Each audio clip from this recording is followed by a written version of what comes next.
நீதியும் பாவமும். நீதி ஜனத்தை உயர்த்தும், பாவமோ எந்த ஜனத்துக்கும் இகழ்ச்சி. நீதிமொழிகள் 14:34.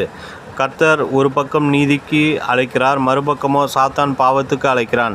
நாம் நீதியின் பாதையில் செல்லும்போது கர்த்தரால் உயர்த்தப்படுவோம், மேன்மைப்படுத்தப்படுவோம், மகிமைப்படுத்தப்படுவோம். ஆனால் பாவத்தின் பாதையிலே சென்றால் இகழ்ச்சிக்கும் நிந்தனைக்கும் ஆளாவோம். பாதாளம் வாயை திறந்து கொண்டிருக்கும்.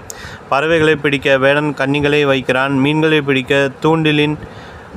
தூண்டிலில் புழுக்களை வைக்கிறான். குரங்களை பிடிக்க என்ன செய்வார்கள் தெரியுமா? ஒரு குடுவையில் சிறிய ஓட்டையை போட்டு அதற்குள் வறுத்த வாசனையான வேர்க்கடலைகளை போட்டு அதன் வழியில் வைப்பார்கள். அந்த வாசனையை அறிந்து குரங்கானது அந்த சிறிய குடுவைக்குள்ளாக கைகளை நுழைத்து அவ்வளவு வேர்க்கடலைகளையும் ஒரே நேரத்தில் அள்ளும். கை நிறைய வேர்க்கடலைகளுடன் வெளியே இழுக்கும்போது கை வெளியே வர இயலாது. அதே நேரம் அது விரும்புகிற நிலக்கடலையை விட்டுவிடவும் மனம் வராது. அதை இறுக பற்றி கொண்டே கையை வெளியே எடுத்துவிட தொடர்ந்து முயற்சிக்கும்.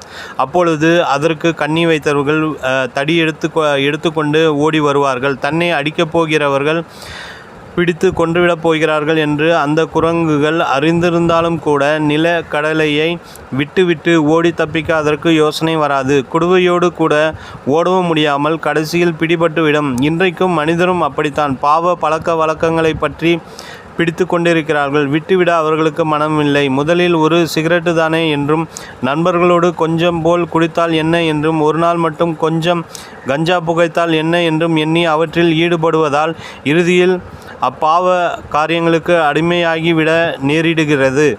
விபச்சார வேசித்தன ஆவிகளை ஒருவனை அடிமையாக்கி பாதாளத்தை நோக்கி இழுத்து கொண்டு செல்கின்றன. வேதம் சொல்லுகிறது, உங்கள் பாவம் உங்களை தொடர்ந்து பிடிக்கும் என்று நிச்சயமாய் அறியுங்கள். என்னாகமம் 32:23. அப்போஸ்தலர் பவுல் எழுதுகிறார், சிலருடைய பாவங்கள் வெளியரங்கமாய் இருக்கிறது, நியாய தீர்ப்புக்கு முந்திக் கொள்ளும். சிலருடைய பாவங்கள் அவர்களை பின்தொடரும். 1 தீமோத்தேயு 5:24. சில குடும்பங்களில் கணவனும் மனைவியும் தங்கள் சுயநீதியையே பிடித்து கொண்டு தங்களுக்குள் விட்டு கொடுக்கும் மனப்பான்மை இல்லாமல் குரங்கு பிடித்து சாதித்து எண்ணுகிறதுனாலே குடும்ப சமாதானத்தை இழந்து போகிறார்கள், ஒற்றுமையை இழந்து விடுகிறார்கள். இப்படி உடைக்கப்பட்டு பிரிந்து போன குடும்பங்கள் ஏராளம். மாயையின் கயிர்களால் அக்கிரமத்தையும் வண்டில் வட்டங்களால் பாவத்தையும் இழுத்து கொண்டு வந்து ஏசாயா 5:18 என்று ஏசாயா தீர்க்கதரிசி சொல்லுகிறார். தேவ பிள்ளைகளே, பாவத்தை விடாப்பிடியாய் பிடித்து கொண்டிராமல் விட்டு விலக முற்படுங்கள். உங்களை நீங்களே முழுவதுமாய் கர்த்தருடைய கரத்தில் ஒப்புவித்து விடுதலை பெறுங்கள். நினைவிற்கு, துணிகரமான பாவங்களுக்கு உமது அடியனை விலக்கிக்காரும்.